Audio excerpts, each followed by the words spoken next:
triumph over me to make me praise. A task. Acts 3 starts with the first healing / miracle, I would say miracle, by the apostles. The word apostles, apostolos. Apostolos is the Greek word for apostles. One sent with a dual power of attorney to act in the place of another. One sent with a dual power of attorney to act in the place of another, with the sender remaining behind to back up the one sent.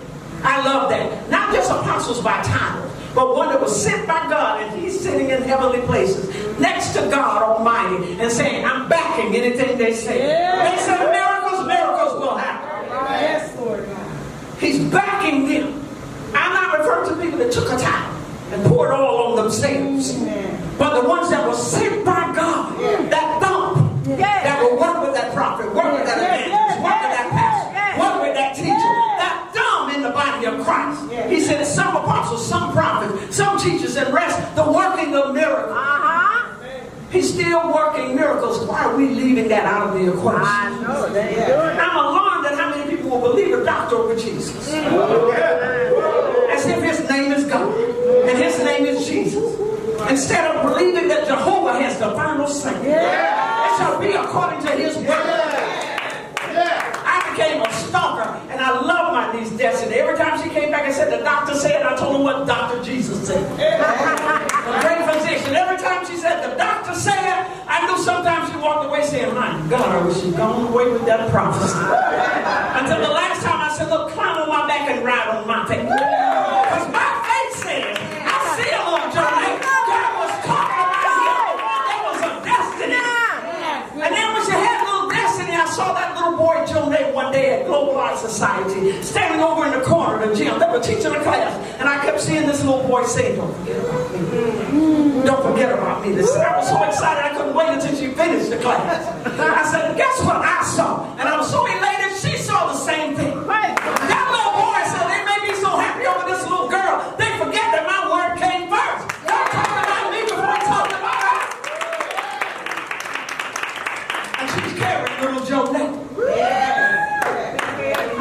I believe God's word. Let every man be a liar, let God be true. I believe God's word. I'm not against doctors. I'm not against physicians. Luke was a physician. Luke wrote the book of Acts. So I thought it's great that a physician would be the one testifying to the fact that this man is lame from his mother's womb. He was born with a birth defect. Since everybody believed the doctors, here's the physician saying he was born with a birth defect. Imagine how long that guy had been laying there now. Lame man. He's a man. He's not a boy anymore. He's been lame from his mother's womb. He's sentenced to being a beggar. And the text doesn't even mention his name. So you're known as the lame. So when they call you that lame man. Not your name. So you're constantly reminded of your birth defect. You're reminded of your insufficiencies. You're reminded that you're at the mercy of people. You're reminded that you can't even go into the sanctuary. You're not allowed to go to church. I'm appalled at the people that hate going to church that won't go and they're free to go. And when they had birth defects and lame and disease, they couldn't go in the temple. They had to lay outside. Think about how many times he watched them go in and wish he could go himself. And looking and saying, well, God, if I wasn't born in this condition. Not that I did. I was born into a condition. Born into poverty. Born into iniquity. Born into a condition that wasn't even my fault. It was in the bloodline. I inherited this. But I'm paying the price for what was in somebody else's blood. What was in my bloodline. Because of perhaps what my family did. Or in case of one man in the scripture said he didn't do anything. His father or mother didn't sin us. God wanted to be glorified. God wants to get the glory. We don't know this guy's case. We just don't know his name. We know he was lame from his mother's womb. In case of Christians, it means that God sends them to do what he himself would have done himself. And our apostle told us. He sends Christians to do what he would have done himself. Jesus worked miracles as he walked down. And he's sending them to do what he would have done himself. This was the first miracle performed since the baptism of the Holy Spirit with Peter and John. People need to see miracles. And they need to see you work your gift. 9 gifts are listed in 1 Corinthians, the 12th chapter, one of which is the working of miracles. They still work, but most of you are afraid that you'll get the credit. No, I'm sorry. You're afraid that you'll be blamed. Well, you'll be fine if you got the credit. But he's looking for you to exercise the power that's in his name. As Peter and John said, in the name of Jesus, there's power in that name. He commanded them. He commanded that lame man, get up and walk. And that man's bones obeyed. His muscles obeyed. When I did the research, atrophy. When it comes to the muscles, anatomy and physiology, when you've been lame from your mother's womb and you haven't worked those muscles that long, that's a miracle that they're not having a spasm. And he ran and leaped. You're talking about strength in a muscle that hadn't been used since you were inside the womb, and now those muscles will let you walk, let you run, let you leap, and bones that are strong enough that you can run and leap to bring glory to God's name. That's nothing short of a miracle. Reading this text, I remember when I broke my foot and thought, man, I had to wear a boot. I thought as soon as they take the cast off, it's over. Then I had to wear a boot walking through the airport, being all off balance. Then they took the boot off and I had to go to physical therapy. That was an ordeal. It took me a while to walk normal again. But this man immediately, 7 times in the book of Acts, it said immediately. Somebody said immediately. God can do it immediately. 10 times in Luke, immediately.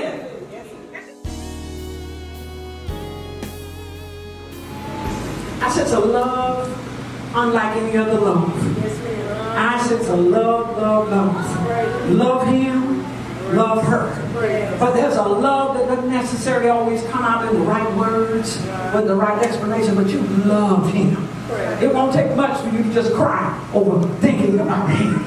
And there's a protector and a provider here. That is nothing that you wouldn't do to make sure that she's okay.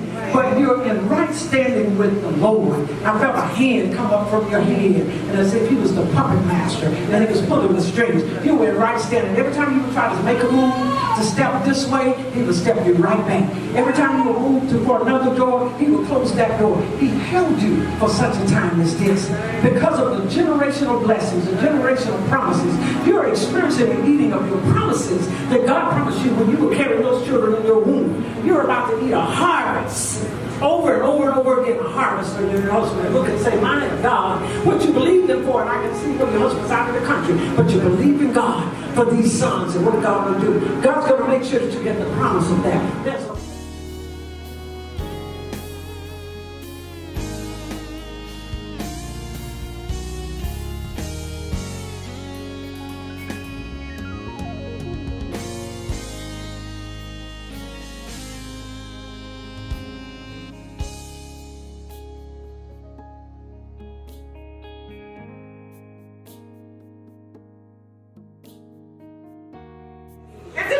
walked it off.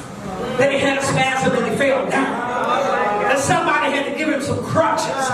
He didn't have to be on a knee walker, praise God. He wasn't in a wheelchair. But immediately he ran to the place he wasn't allowed to go. He ran in church. I believe his excitement was, I get to go to church. Don't let it be hard right now. I get to go to church. Finally, I'm able to go in. Go and feel left out. I can go in, and I won't go in and sit quiet. I'm going in praising him.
on somebody to come get you. What a blessing. I said, God, you can't, there is no amount you can't ask me for. When I think about, had it not been for your mercy, I would have been consumed. God, had you not reached down your hand, I wouldn't have been here. A heart attack could have taken me. I was in Tallahassee and started having chest pains right after a June conference. And it just kept getting worse and worse until I went to the emergency room. And they kept me overnight since you're having a heart attack. And God kept my heart that I didn't have a heart attack. All I could do was say, God, I can't take money with me. How much do you want? You're the one that gave me power to get well. I'm happy to be alive and in my right mind. To feel like you're going to go completely insane. I've been there. But I felt like I was going to go completely out of my mind dealing with church folk. I don't want you to think it was the word. David said, had it been my enemy, I could have broken. But it was one that took street counsel. I went to the house of God. There was no people in church with me, Jesus. It drove me to the point that I was going to take my life. I felt like I was going to go completely out of my mind. Until Daddy God affirmed me and said to me, don't ever think or let anybody make you think that I don't love you, that you are a rose in my hand. You're a mother in Zion. Certain things won't go right if you're not there. When Daddy finished affirming me and telling me who I was, that never happened again. That was in the 80s. I never had enough thought of quitting. I'm leaving this earth realm. I thought anybody that want a spot find one, but this hand's mine. I won't be driven out. I'll drive you out. One word from the Lord can soothe all your doubts. Calm all your fears. You better tell them, speak, Lord. And don't judge it. If you've never been there, keep living. You can have enough things happen to you. I had enough things, crazy things, that when I'm bored, I'm going to write a book about the things church people do. Notice you said, I said when I'm bored. I don't like being bored. I've written a lot of books. I just haven't written some of the things that church people do to you. The Jews had 3 hours of prayer a day.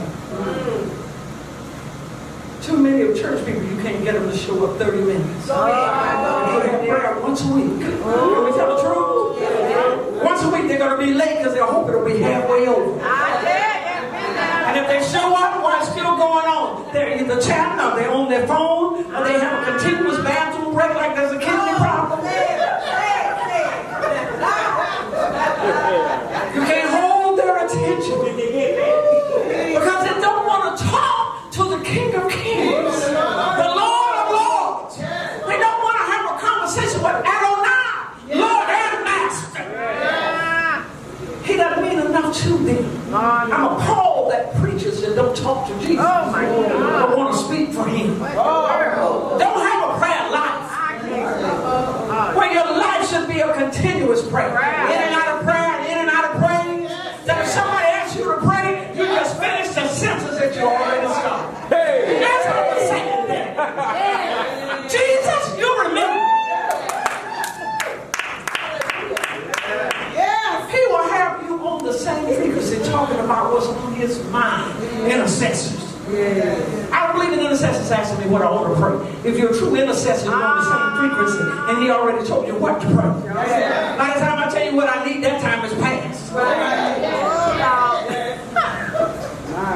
The Jews prayed 3 hours a day, 9 a.m., 12 noon, and 3 p.m. So when we're reading this text, it's at the 9th hour, which is at 3 p.m.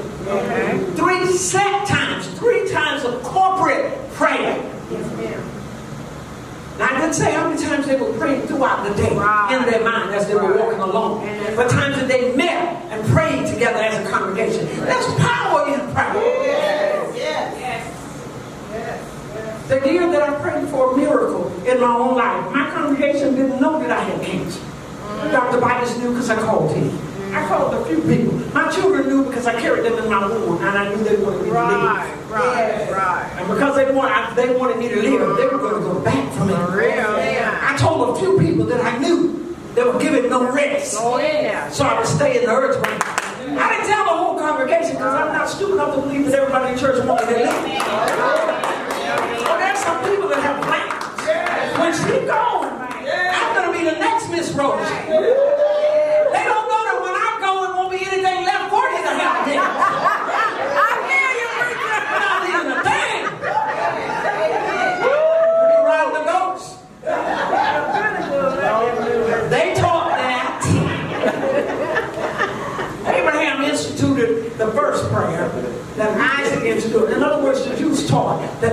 a.m. prayer was instituted because of Abraham. The second prayer, 12 noon prayer, they instituted that because of Isaac. And the third prayer, 3 p.m. prayer, was the last prayer because of Jacob. All right. That's a good pattern. Though we live by the Gregorian calendar, it's a good thing to observe the Jewish calendar. Oh, yeah. Because God still tells us to celebrate those holy feasts. That's right. The Feast of Passover, the Feast of Pentecost, the Feast of Tabernacle. All of those are main feasts that God still looks and observes. And since we're engrafted in, we're able to come in because of the Jews. We need to recognize our Jewish Savior.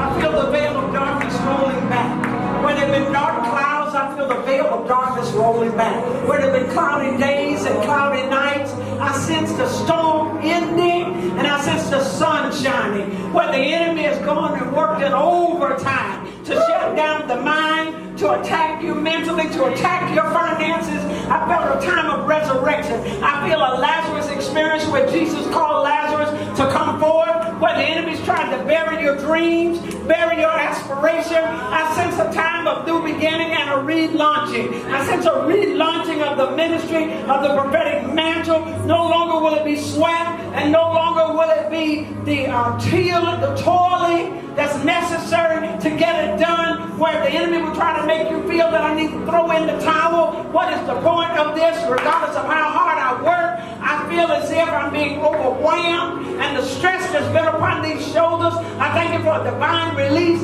And Lord, even a God that heard and remembered as he cried out for children, that you blessed him with those children. I thank you for the spirit of Elijah that will turn the hearts of the father to the children and the hearts of the children to the father. I thank you for a time of restoration, restoration, restoration, restoration.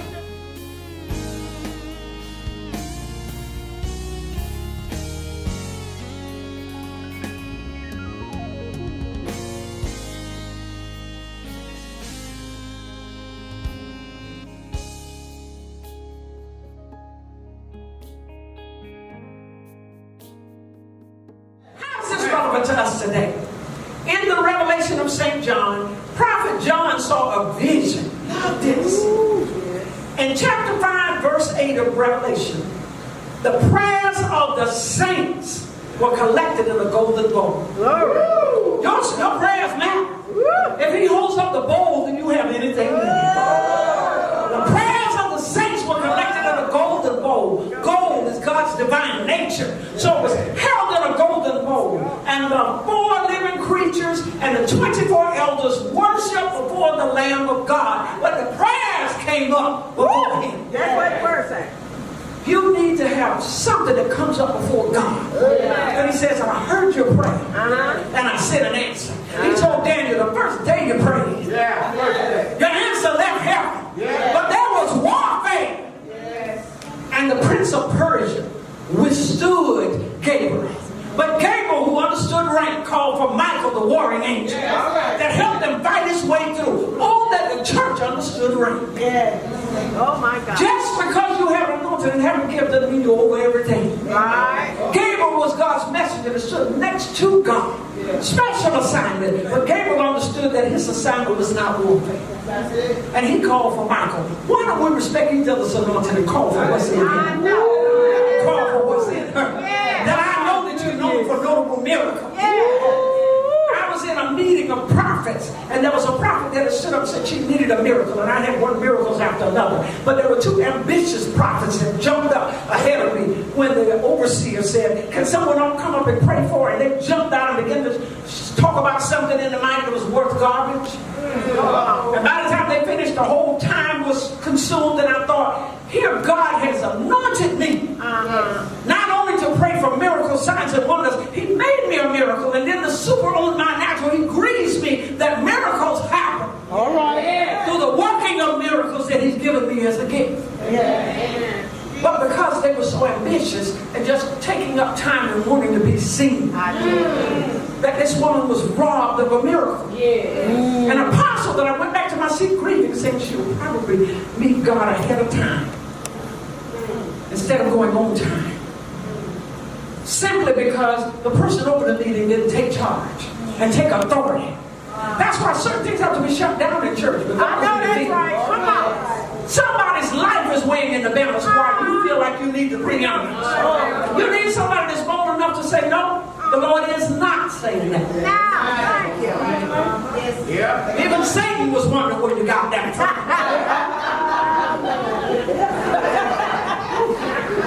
Some things people are saying in church, the devil's taking notes. For real. That's a good one. I never thought about that one myself. That's right. Prayers of the saints are fragrant and precious to Jesus, our intercessor who sits on the right hand of God. In Revelation 8:3, an angel came and stood at the altar and offered prayers of the saints in a golden altar before the throne of God. Prayers, the importance of our prayers and how God values our prayers. Our tears, even in intercession, He gathers them in a bottle. Our tears matter to God. If we waste so much time crying over stuff that's insufficient, why can't we weep before the altar? Why can't we weep for somebody? It was customary to carry money, I mentioned earlier, to church to help the poor. When is the last time you helped the poor? I'm not talking about your relatives. Your son is still on drugs. Your daughter that's a baby factory with no husband. We don't talk about that because fornication is in the Bible. Adultery is in the Bible. God forgives sin. Right. But when it becomes a pattern and a way of life, Right. What's up? I'm sorry versus turn around, turn away, change your mind, and go back to Jesus, it's totally different. All right. When is the last time you helped those that are genuinely poor? All right. Instead of helping yourself to the next hour, the next shopping trip. Right. It's supposed to bring conviction. Yeah. That's right. That's right. They don't do that no more. In verse 7, we witness a miracle. Now, I'm not telling you quite often, let me back up, rewind. I have prayed for people that are conceived children, out of wedlock, illegitimate children. Prayed over and heard the word of the Lord concerning that child and what God would do in their life. And it wasn't a false word, it was a true word. But it was not a validation from the Lord to keep on sinning. Nah, thank you. He Amen. wasn't saying it's okay to keep right on sinning. Right. That's right. In verse 7, we witness a miracle. Bones become strengthened. We witness a miracle that meant for people around it to see and understand that God is a miracle worker. This physician that wrote about a miracle, he was basically taking us back to we're no longer under the law, where those that are lame, God was making provision for them to be able to come in the sanctuary. He was making provision. So when people come to church, isn't it a shame if they come to church and it becomes a soap opera? He makes provision for them to come to church, but then there's no power in church. I tell you. He makes provision for them to come to church, and somebody rolling their eyes. Yeah. He makes provision for them to come to church. Yeah. And have you ever had somebody act like they didn't want you to sit next to them? But Can I get an amen? The effects. Here is an effect that it has on this man. I told you about the effect it has on the man that's been lame from his mother's womb, never addressed by name, constantly reminded of his birth defect, walked by over and over by stingy people. But the effects that was upon the people, they were filled with wonder and amazement. They ran the church. Now the miracle made them come to church, but they weren't interested in coming before. Many of them that came to church, now they're running to church because they see a miracle. Right. Peter rebukes them, his second sermon. First sermon on the day of Pentecost. Here's the second sermon. You killed Jesus. You would rather have him dead and let a murderer live. This was Peter's sermon. Right. Those of you that's fighting us for having cute sermons, Peter was telling them, you murderers. You killed Jesus. And now you're in amazement over a miracle. He worked miracles. You didn't want to come to church. You walked by this very man that you could have worked a miracle in his life, but you walked past it. And now you're amazed like there was no Jesus. Peter preaches to them and confirms the deity and claims of Jesus Christ. After he preaches to them, he makes it plain that this was offered to you long before now. I'm glad you came, but you've been living beneath your standards. What was available to you, you didn't take advantage of. It wasn't until somebody else are the recipients of it that you decided this is something I should be amazed about. Can I tell you today that's in the book? There are miracles walking all around you. Stephanie's a miracle sitting back there. Her daddy's a miracle sitting up here. It's because of prayer. I know what prayer can do. That praying mother, praying prophet wasn't just praying in church. Anybody that's worked their soul, we need to see some fruit of your prayer. That you prayed about it. And God turned that thing around. You prayed and He changed their mind. You prayed and a miracle happened. You prayed and the money came. You prayed and God opened the door. You prayed and racism had to roll back. We need to see the power of prayer.